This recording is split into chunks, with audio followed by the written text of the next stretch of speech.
There is drama this week as a pheasant launches itself into our windscreen just as we're on our way to a family get-together. Sue makes the journey alone by train and bus, leaving me back at Glenmore fending for myself, attempting to cook and negotiating timescales for a replacement windscreen. But first, welcome to our channel. We are Kath and Sue, travelling and living full-time in our motorhome with our two dogs, Archie and Fudge. We've been exploring the beautiful countryside of Britain for the last 18 months, and as we embark on our second winter, we're looking forward to more walking, running and swimming adventures to come. We have a major drama just coming along the A9, and one of those stupid birds, a pheasant, has flown up in front, not quite made it, and smashed into the front of the windscreen and shattered our windscreen.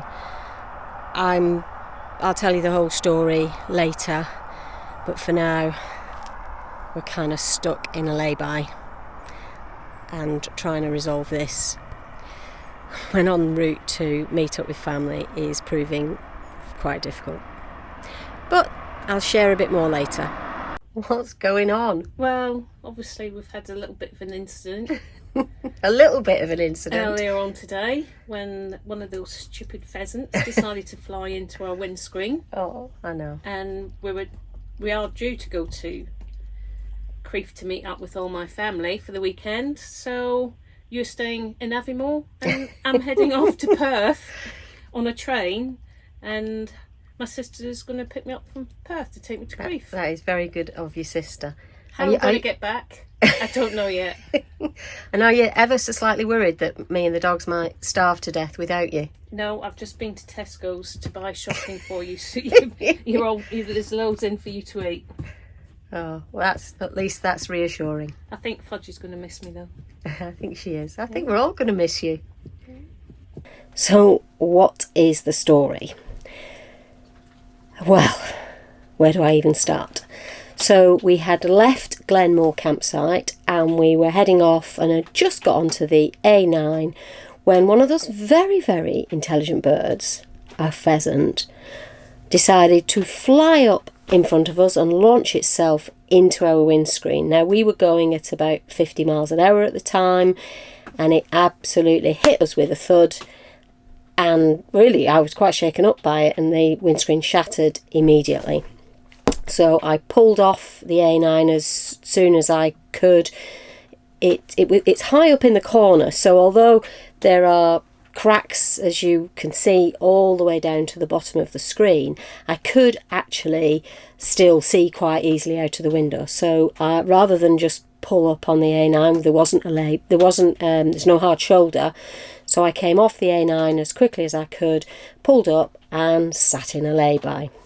That was the start of the story. So of course I contacted my insurance company, who put me straight through to the auto glass line because that's who they use. And they said, yep, no problem at all. We haven't got the glass in stock, so we'll order it for you. Is that all right? And I said, okay, just how long will that take? They said, oh, we can't tell you. So I took the decision to drive very, very, I don't think I went over 30 miles an hour the whole of the way back. As I said, my vision wasn't impaired. I was just, worried about causing any more damage to the windscreen. So we are now back, I am now back at Glenmore campsite. We've had to book in for another 12 days because that's how long it's going to take for the new windscreen to arrive and be fitted. I've dropped Sue off at the railway station, so she is getting a train to Perth, and then someone from her family is going to pick her up there and get her to Crieff for the weekend, and me and the dogs are going to sit it out here now. So Sue will come back. She'll be back on Monday.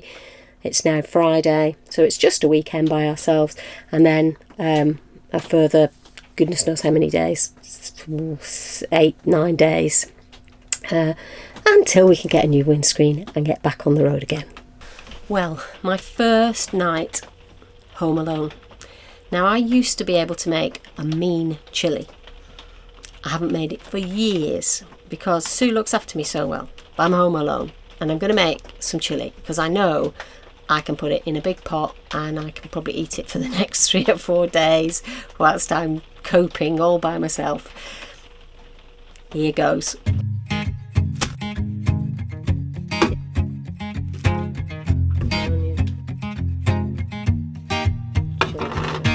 People knew her by her will, to make it whatever she put her mind to. Late night hours up the hill, serving coffee to strangers, talking about revenue. She kept dreaming of a world big enough for everyone, but she knew it must rain before it grows. I think a bigger pan would make this better. Oh dear. Generous with the chilli flakes. Can always add a bit more, can't we?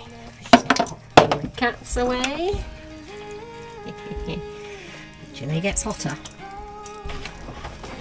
When this is done, I'll be washing it down with a bottle of Heineken Zero.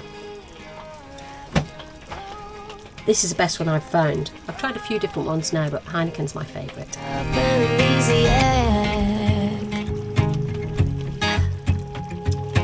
That is not bad. I remember her in songs, Look decades old. What am I supposed to do? See you believe in love after love. So because I'm here alone for the whole of the weekend, well, from Friday through to Monday, I need to find ways of exercising both dogs, and they have very different exercise needs. So it's a perfect opportunity to get the buggy out. And because the woodland trails are all buggy friendly, they're really good enough. Some of them are a bit bumpy, but they're pretty good. It means we can go for a walk. I've found a circuit that's about an hour's long, which is fine for Fudge because she can run about and do her thing. And when Archie gets tired, he can get in and he can keep getting in and out of the buggy and taking a little rest, which means I can exercise both of them. I have also done a short walk with both of them and then put Archie in the van for another half an hour or so and then taking Fudge out so she can stretch her legs.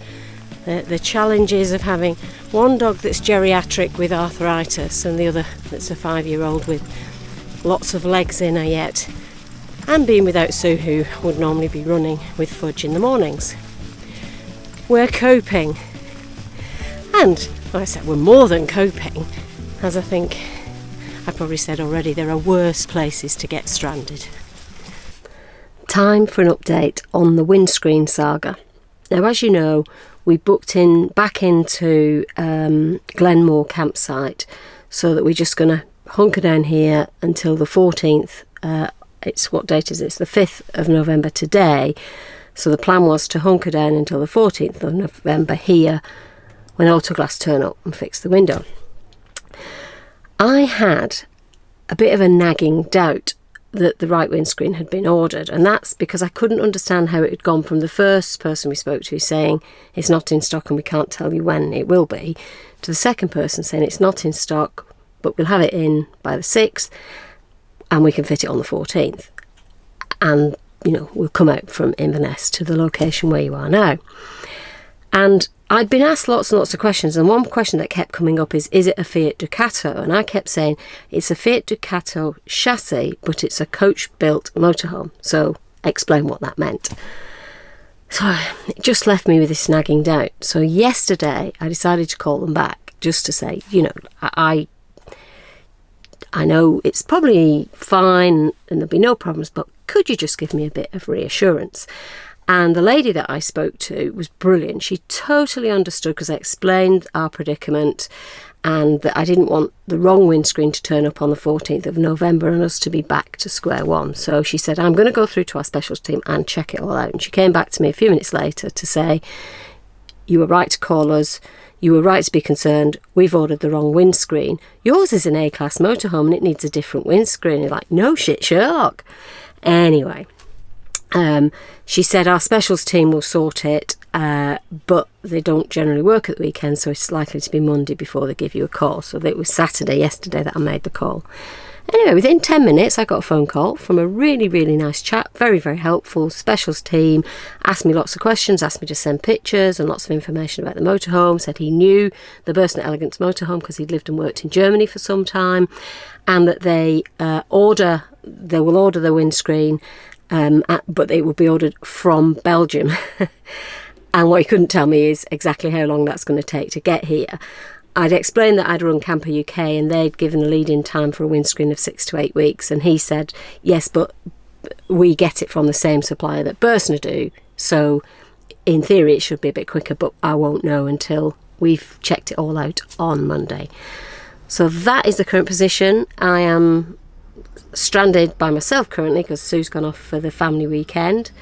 As we speak, they're probably enjoying a beautiful lunch. I'm not bothered, I've had a nice lunch too, and Fudge and I are having plenty of walks, but it would have been nice to be there with them. However, we are where we are. There's nothing we can do about it, and I'm keeping all my fingers crossed that when I get a phone call tomorrow, it will be good news about lead-in times, fitting, because there was a suggestion we might have to go to them, to a specialist centre for it to be fitted. Anyway, I'll keep you updated. A phone call to Sue for tin opener instructions. What could possibly go wrong? Thankfully, she's heading home by bus and train. And reunited gives me the chance for a little trip into Aviemore. Time for another update on the windscreen saga. So as of yesterday, after lots and lots of toing and froing, a fantastic chap called AJ from Autoglass managed to get us booked in at the Glasgow Centre to have a new windscreen fitted. However, this morning I got a phone call saying actually the workshop in Glasgow is closed on the 5th, can we do the 7th? So I know it's only 2 days, but I felt a bit disappointed in that, particularly as part of the reason for it being so late is because Autoglass made a mistake in the first instance. So I spoke to AJ again, who's been absolutely brilliant, and said, look, is there any chance of it being brought forward, not put backwards? And he understands the whole situation that we're in at the moment. It looks like he moved heaven and earth today, because I got a phone call or a message from him later to say, good news, Kath, we've got you booked in at the Glasgow branch. Now, that's obviously not the end of the saga, because we still have to get the van to the Glasgow Centre, and there's been conflicting advice on that. I'm going to use my own judgment, which is that I can still see the actual shattered bit of the glass is in the top right-hand corner, and because I'm quite short, although there are cracks through the windscreen, actually it's not really affecting how I can see at all through the windscreen. Now, my interpretation, I'm quite happy to accept, may be wrong, but I'm going to give it a go. I've been reassured that the windscreen will not cave in at all, and I'm going to obviously have to drive quite slowly because I don't want to make it worse to the point where it is impairing my vision and I can't then drive any further.